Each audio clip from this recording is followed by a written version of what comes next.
खुशामदीद। आज के इस एक्सप्लेनर में हम एक ऐसे सुपरफूड पर बात करने वाले हैं जिसका आजकल हर जगह चर्चा है। फ्लैक्सीड यानी अलसी के बीज।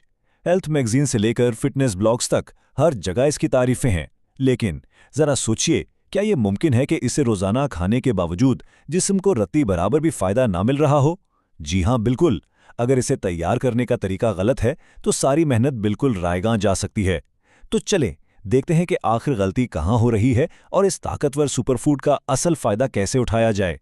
तो सबसे पहला सवाल, क्या साबित अलसी के बीज खाना वाकई बिल्कुल बेकार है? सच पूछें तो हां, अगर इन नन्हे बीजों को यूं ही साबित ही निगल लिया जाए तो ये किसी काम के नहीं है। होता कुछ यूं है कि इनके ऊपर का बैरूनी खोल इंतहाई सख्त होता है, बिल्कुल एक जरा बुख्तर की तरह। तो जब हम इन्हें साबित खाते हैं तो ये हमारे निज़ाम हाजमा का महज एक खामोश टूर करते हैं और बगैर हजम हुए वैसी जिस्म से बाहर निकल जाते हैं। मतलब जो असल ग़िज़ाइयत हमें चाहिए वो तो इस सख्त खोल के अंदर ही मुकफ्फल रहती है।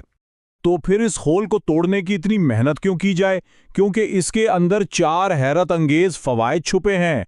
दिल की सेहत को जबरदस्त बनाना, वजन कम करने में मदद देना, कब्ज जैसे जिद्दी मसले से कुदरती निजात, और हाँ, बालों और जिल्द को एक कमाल की चमक बख्शना। ये सिर्फ आम बीज नहीं है, ये एक मुकम्मल हेल्थ पैकेज है। बस हमें इस तक पहुंचने का दुरुस्त तरीका मालूम होना चाहिए।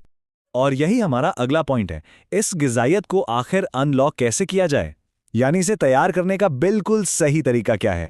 जैसा कि हमने देखा, साबुत बीज तो बस मैदे में एक तरफ पड़े रहते हैं और हजम नहीं होते। असल जादू तब होता है जब हम उन्हें हल्का सा भूनकर पीस लेते हैं। ज़राए के मुताबिक अलसी को हल्की आंच पर रोस्ट करें और फिर उसका पाउडर बना लें। भूनने से उसका जायका कमाल का हो जाता है और पीसने से वो जिद्दी बैरूनी खोल टूट जाता है। बस ये एक छोटी सी तब्दीली है और इसके अंदर छुपे तमाम सुपर न्यूट्रिएंट्स हमारे जिस्म के लिए पूरी तरह दस्तयाब हो जाते हैं। तो अब आते हैं रोजाना के नुस्खे की तरफ। आखिर इसकी कितनी मिकदार लेनी चाहिए और किस वक्त खाना सबसे बेहतर है? देखें, यहां मिकदार बहुत अहमियत रखती है। रोजाना सिर्फ 10 से 20 ग्राम अलसी दरकार होती है। अगर आसान अल्फाज में कहें तो बस 1 से 2 चम्मच।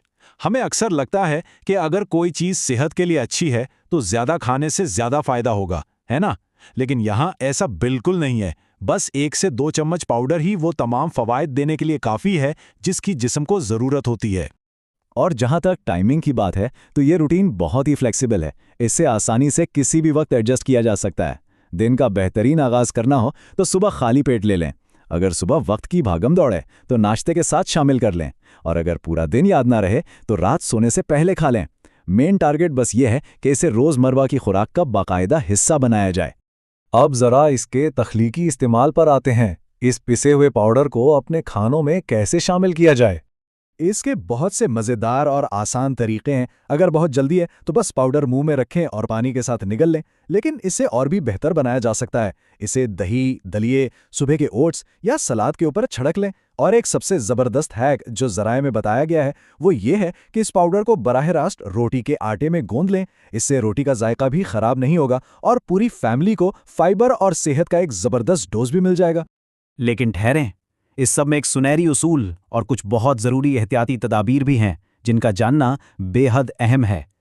और वो सुनहरी उसूल ये है, क्योंकि अलसी में फाइबर की मिकदार बहुत ज़्यादा होती है, इसलिए पानी पीना बिल्कुल लाजमी है। इसे एक राज समझ लें, जब फाइबर मैदे में जाता है तो इसे फूलने और हजम होने के लिए ढेर सारे पानी की ज़रूरत होती है। अगर पानी कम पिया जाए तो ये फाइबर मैदे में जम सकता है और शदीद कब्ज़ या पेट दर्द का बायस बन सकता है। तो हाइड्रेशन यानी पानी का ज़्यादा इस्तेमाल वाकई इसका सबसे अहम हिस्सा है। इसके साथ कुछ संजीदा मेडिकल वार्निंग्स भी हैं। मसलन हामला ख़वातीन को इसका इस्तेमाल शुरू करने से पहले लाजमी तौर पर अपने डॉक्टर से मशवरा करना चाहिए। इसी तरह अगर पहले से गैस या तेज़ाबियत का मसला रहता है तो बहुत कम मिकदार यानी 1/4 चम्मच से शुरुआत करें। और जैसा कि हमने पहले कहा, ज़रूरत से ज़्यादा खाने से बराह रास्त इसहाल यानी डायरिया और शदीद पेट दर्द हो सकता है, तो एहतियात लाजमी है। तो आज के इस एक्सप्लेनर से हमें यह समझ आया कि सिर्फ कुदरती ग़िज़ाएं खा लेना ही काफ़ी नहीं, उन्हें दुरुस्त तरीके से इस्तेमाल करना असल कमाल है। अलसी के इस खोल को समझने के बाद यकीनन ये सोचने पर मजबूर होना पड़ता है कि क्या हम किचन में मौजूद दीगर कुदरती ग़िज़ाओं को भी इसी तरह गलत तरीके से तो नहीं खा रहे। ज़रा सोचिए, कुदरत के मज़ीद कौन से ऐसे राज और सुपर फूड्स हैं जो महज दुरुस्त तरीके से इस्तेमाल होने के मुंतज़िर हैं। आज के लिए इतना ही। सीखने का ये सफ़र आगे भी जारी रहेगा।